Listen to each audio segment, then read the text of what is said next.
With our friends from Vina, Robles. Cork, Dorks broadcasting live every single day at the California Mid-State Fair from 4 to 7. We got to thank our friends from Ventu Vineyards in Templeton for accommodating the Cork Dorks. We have become Templeton residents over the course of the 12 days of the fair. What's up, North County? We're here. Yeah, we are loving it. The mornings are beautiful here, and of course, the evenings, are just magic. And you go to ventuvineyards.com, you can click the word lodging. We've been staying in the winemaker's loft, the cellar studio. They got some really cool things. Even a 4-bedroom house, little staycation with the family. Got some friends coming from out of town. You should check out what they got going on, and we thank them for accommodating and for their hospitality with the Cork Dorks. Fair food. Oh, were you going to say something about Ventu? Well, no, I was just going to say, you said the mornings, and it's just like, even if you live here and you may live downtown, you may live east side, west side, to get out there on Las Tablas in Templeton, and to those mornings are really something else. And the sunsets are beautiful, and the wines there are great too. They've been around for a little bit now, and they really got their game on. And it's a really nice place. So Ventu Vineyards. They're starting a brandy program soon and stuff. So we definitely have been just feeling at home there. So Kevin Willenborg is the winemaker for Vina Robles. Let's talk fair food before we get back into the wine. By the way, this wine is bomb. But is there any little kind of little guilty pleasures that you're looking forward to hitting after you get off the air with us? Well, I don't know. Fair food is kind of like you got to reach out to those things you don't normally kind of reach out to. I don't know. I may go look for a funnel cake a little later. What about a corn dog? Yeah. Like, I got to have a corn dog when I come to the fair. Yeah. And I told Adam when I grew up, we talked about this a few days ago. Crusty Puppets. It was called a Crusty Pup. Okay. Yeah, it was called a Crusty Pup, and it was a really crunchy on the outside. This sounds so weird. Amazing corn dog. And I got to tell you, they don't have a Crusty Pup here, but they do have something called hot dog on a stick, and I've never had a bad one. So they're so good. Yeah. But it's so funny. Like, I walk over there and I see Chinese food. Chinese food at the fair. You get pizza at the fair. You get Italian. We had gator. We had alligator at this fair. Yeah. Before. Totally. Or they bring a lot here at the. It's all changing. Jimmy's Watering Hole is fun, and then they got like the super, just kind of like hedonistic fair foods that deep fry. I think they got deep fried COVID. They got deep fried spike protein. Can I go get some Delta V deep fried? Yeah, you can. Only at the fair. I think we've had too much wine, but not enough. Right? Sure. We're drinking the Cabernet right now. This is one of our favorites from Vina Robles. And now we have two different cabs that we had today. We had the single varietal, and then we go into the reserve. And earlier we tasted the 2018 cab. This is the reserve. This is the Mountain Road Reserve. Yeah, we have our estate cab, which is a blend of a couple of our vineyards. So this one is our Mountain Road Reserve cab, and I say it's our most structured cab. So this is. We have, again, roughly look at the shoulders on that bottle. That's a statement, folks. You channel your Napa days with this cab? What's that? You channel your Napa days with this cab a little bit? I think this is as well-structured cab as you're going to find on a world stage. I truly believe that. So this is from our Adelaida properties, some of our vineyards out on the west side. So it's a little bit more structured cab. We get a little bit more of those blue fruits that you'll find into it. You'll get a little bit more cassis, blueberry kind of tones. So, and you'll also find that the acidity is a little bit higher and the pHs are a little bit lower. So all of that well-structured, just good acidity profile. I mean, this is something that's kind of geared for long-term aging. Well, it's a really pretty wine. I mean, it's got these great silky tannins in it, which is so nice. I mean, but it's got backbone, it's got structure, and it's got everything you want in a Cabernet. Yeah. It's so funny because, we all know that, Napa, that's what they hang their hat on. But Pastor Robles sends a lot of cab to Napa, and we do it really well as well. Yeah. But what are some of the differences? If somebody was listening right now, it's like, I really like going to Paso, and I like this, but I like my cab from Napa. Yeah, they're both. I mean, they're both great regions for growing cab, and but let's separate things out here a little bit. Not everything in Napa Valley is great. Not everything in Paso Robles is great. I mean, every vineyard's a little bit different. When I was at Inglenook, Rubicon Estate, there were parts of the vineyard block that were just these stellar world-class wines. There were other parts that were kind of closer to the highway that were just more silty, clay-like, and it was just harder to control the vigor of the vines, and they just weren't the same as what made it into the Rubicon, the wines there. So, do owners there ever tell you to make the vineyards that are along the 29 or along whatever highway you're on, like, aesthetically look good?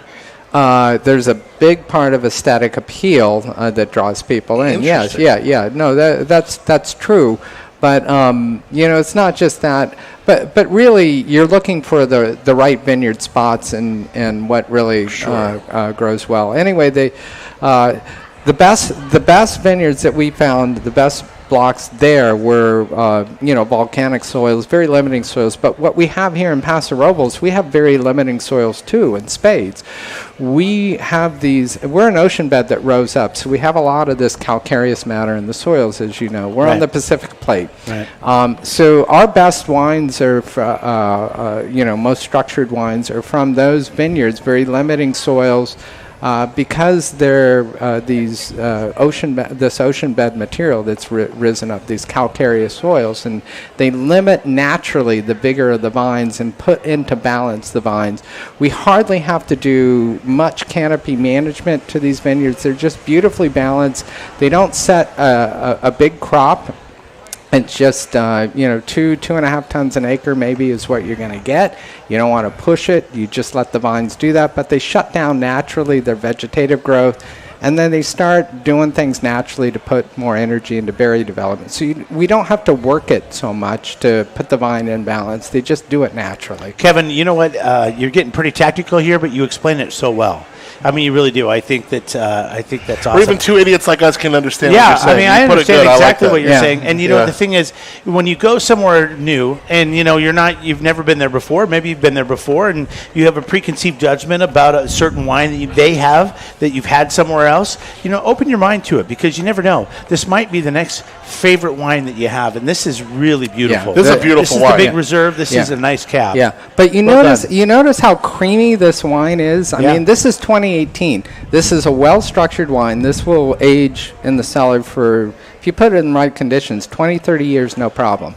And it's going to hold up really well. It's going to hold its color really well. It's going to hold its mouthfeel really well. Right. But what you notice is the mouthfeel is very creamy and soft now. Soft. So there's a lot of tannin in here. There's a lot of phenolic material, but you don't get that real tannin overhang. And that's because the quality of the tannin, as it binds with the color, creates this mouthfeel that it makes the tannin molecule less astringent. It's sexy, soft, it makes the luxurious It tannin. makes the color more stable. It makes the tannin molecule less astringent, and it makes the mouthfeel creamy, and it makes it more stable for long-term aging. That's the winemaker, Adam. That's why they pay him the big bucks. If you know. Hey, I have a question about the winemaker, because you studied at UC Davis, which is on the global scale regarded for their wine and viticultural program.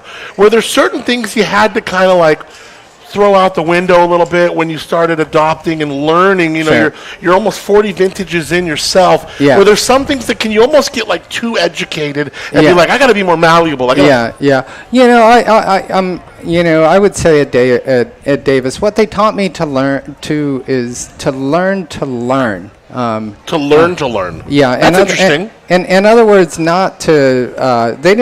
I didn't have a recipe coming out of Davis how to make world-class wines or what have you. You got to go figure that out on your own. But what they did teach me is enough fundamentals as far as the chemistry and what goes into winemaking and what goes on to grape growing to be able to figure out, to look at research papers and to do research and to figure out how things evolve. Someone as smart as you, because I'm interested, especially to ask folks like you who are winemakers but also really have the fundamentals upstairs, do you feel like wine is more like craft or wine is more like art? So it's amalgamation of both. Okay. I think it's that word balance again. Yeah. No, it's for me. It is.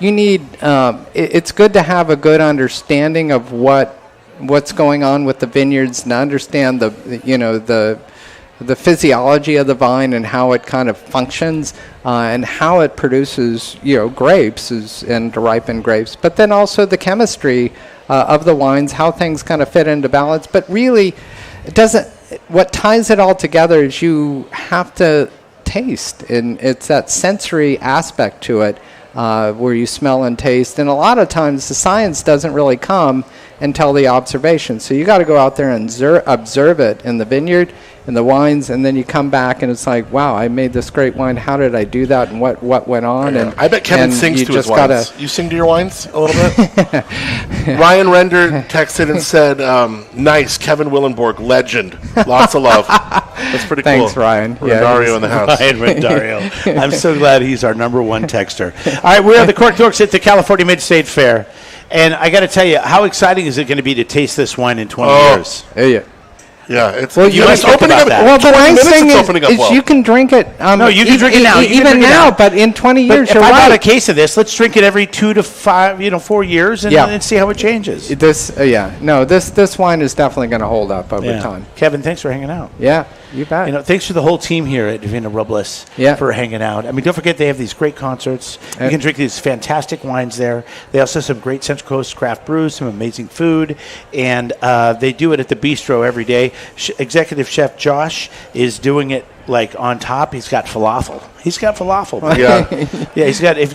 of great food there. The burger is grass fed. It's fantastic. So the burger's really popular there. If you go to VinaRobles.com, you can go to the 46 West. Just stop in. They're open daily. So, anyways, we're gonna get out of here. We got Aaron and the Earthquakes coming up. Thanks for being a great audience, everybody, for hanging out with us. I know these guys are gonna appreciate it. 15C, what's up? Allie and the crew. Cheers. We'll see you tomorrow.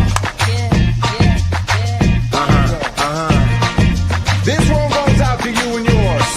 Worldwide, I say, hey, I'll be gone today, but I'll be back on around the way. Seems like everywhere I go, the more I see, the less I know. But I know one thing, that I love you. I love you, I love you, I love you. I've been a lot of places all around the way. I've seen a lot of joy and I've seen a lot of pain, but I don't want to write a love song for the world. I just want to write a song about a boy and a girl. Junkies on the corner always calling my name, and the kids on the corner playing ghetto games. When I saw you getting